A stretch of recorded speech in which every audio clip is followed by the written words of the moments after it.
Right now, so I'll tell you stuff later. Let's listen to the president. Good morning. I just met with my national security team to discuss the crisis in Georgia. I've spoken with President Saakashvili of Georgia, President Sarkozy of France this morning. The United States strongly supports France's efforts as President of the European Union to broker an agreement that will end this conflict. The United States of America stands with the democratically elected government of Georgia. We insist that the sovereignty and territorial integrity of Georgia be respected. Russia has stated that changing the government of Georgia is not its goal. The United States and the world expect Russia to honor that commitment. Russia has also stated that it has halted military operations and agreed to a provisional ceasefire. Unfortunately, we're receiving reports of Russian actions that are inconsistent with these statements. We're concerned about reports that Russian units have taken up positions on the east side of the city of Gori, which allows them to block the east-to-west highway, divide the country, and threaten the capital of Tbilisi. We're concerned about reports that Russian forces have entered and taken positions in the port city of Poti, that Russian armored vehicles are blocking access to that port, and that Russia is blowing up Georgian vessels.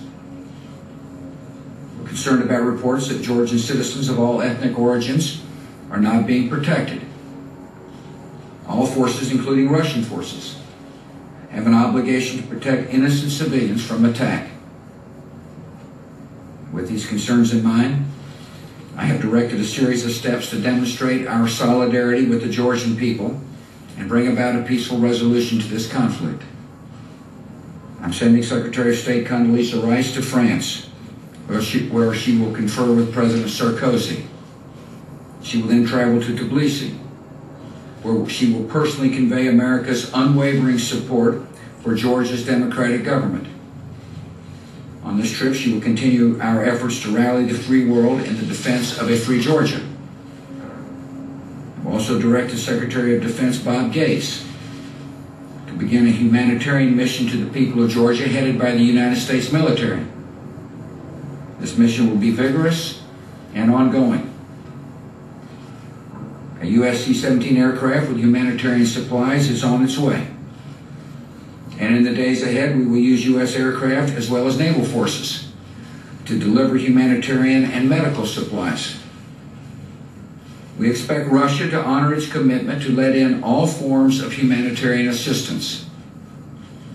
We expect Russia to ensure that all lines of communication and transport, including seaports, airports, roads, and airspace, remain open for the delivery of humanitarian assistance and for civilian transit.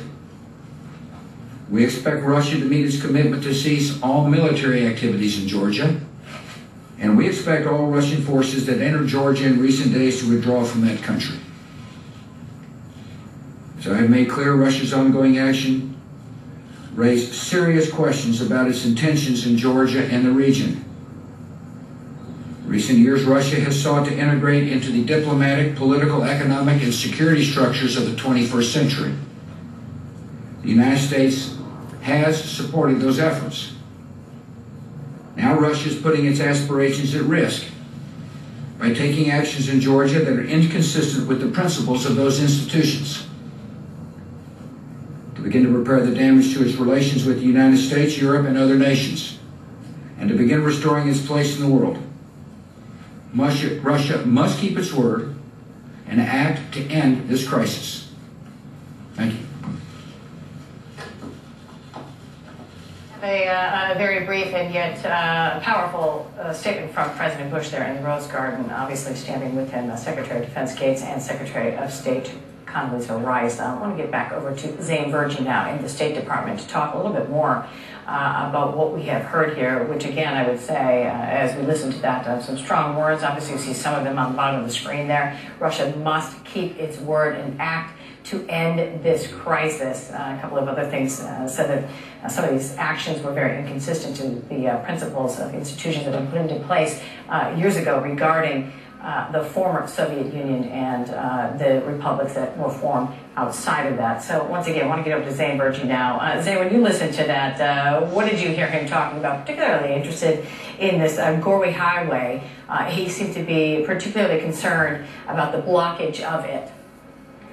Exactly, because that highway really is a strategic highway into the the capital city, Tbilisi, and Russia's control of that is going to be detrimental, possibly for humanitarian reasons, as well as the U.S. has been calling for Russia to leave. So its very presence on the ground poses a problem for diplomacy. The other thing that struck me in that conversation is that the United States is turning up the diplomatic pressure. President Bush announcing that Secretary of State Condoleezza Rice, standing there right next to him in front of the White House, is in fact going to be heading to France to meet with and have discussions with the French President Sarkozy, who's really been taking the lead thus far on diplomatic efforts to try and push the Russians to do what they want. Secretary Rice, the president said, will also be traveling to Tbilisi in Georgia and have face-to-face discussions with President Sarkozy. He insisted, too, that the United States will give its unwavering support to Georgia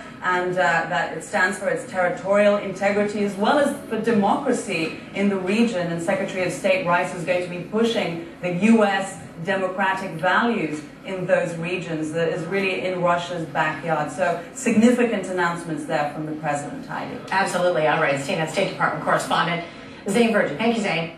And let's take a moment to talk to our Pentagon correspondent, Barbara Starr. And Barbara, kudos to you. You gave us a heads up that the president would be talking about a comprehensive plan on the diplomatic front. We heard about that. And also the U.S. military as well involved in a humanitarian effort in Georgia as well.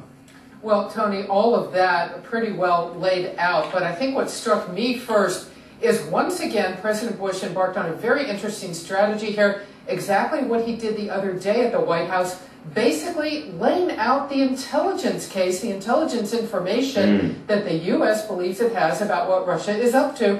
Really a directed message at the Russian government, being very specific about these reports, about the Russians being on that key highway outside of Gorey, about blocking Georgian ports, about blowing up Georgian vessels. These are matters of very closely held intelligence reports that the U.S. has been trying to verify, and the president, just like he did the other day, laying it all out there, basically saying right to Moscow, we know what you're doing and stop it. Whether he is successful remains to be seen. He is also choosing his words very carefully about U.S. military involvement, saying there would be a vigorous and ongoing U.S. military-led humanitarian relief effort. Now, vigorous and ongoing.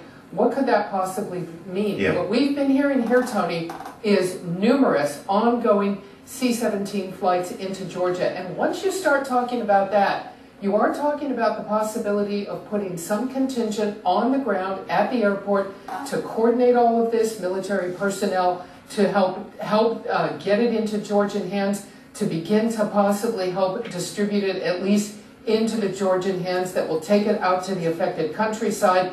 There is a possibility that we are talking about relief flights for many days going in and some contingent on the ground to help coordinate it. The president also made a very specific reference to the U.S. Navy beginning to help. What we know is the U.S. hospital ship Comfort, home-ported in Baltimore, not very far from here, has been getting some initial word to think about starting to get ready to make its way to Georgia, but that could be several days away, Tom. And Barbara, just quickly, I note here that the president talked about his conversations today with Georgia's president. He talked about his conversation with France's president. He did not mention a conversation with Russia's president. I mean, as I'm watching Secretary Gates, I'm wondering, have you been given any indication that Secretary Gates has been in touch at all with his counterpart in Russia?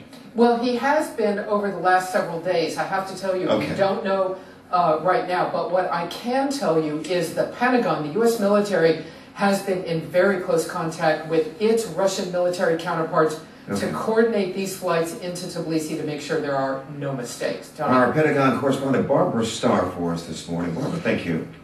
I want to take a moment now to get back to CNN's Kate Baldwin. She is at the White House and was there for the president's statement that was just made.